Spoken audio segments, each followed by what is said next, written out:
Don't panic, ha? Sir Sunny.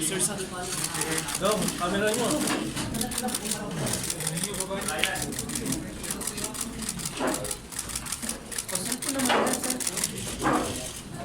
Opo. Ang kapulisyahan ng Pilipinas at kapulisyahan ng Indonesia. Kung maaalala niyo si Sheila Go at si Cassandra O.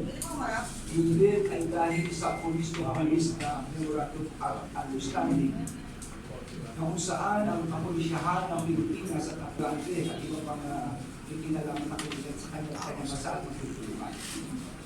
At nung nahuli nga si Alex Go at gusto kong pasalamatan dito. So, be any other questions? Thank you very much, sir.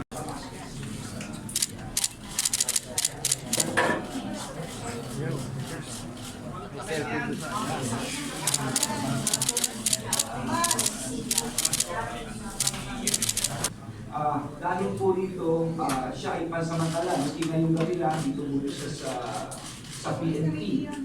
Siguro si Chief ang makakapagsalita na rito. Magtutulungan ng gusto ang Indonesia at Philippines. From time to time, mag-uusap. No? Chief and also, di ba usapan natin the regulations? Just what about the secretary, no? What happened kaya ito na nahuli is because of yung mutual agreement, mutual understanding between the Philippines and the Philippine National Police and the Indonesian National Police. Kaya kami hinahabol po namin ni Secretary kasi wala naman siyang kaso. Wala siyang kasong kriminal and sa uli ko. Singapore, Malaysia, nasasanib pwersa yan.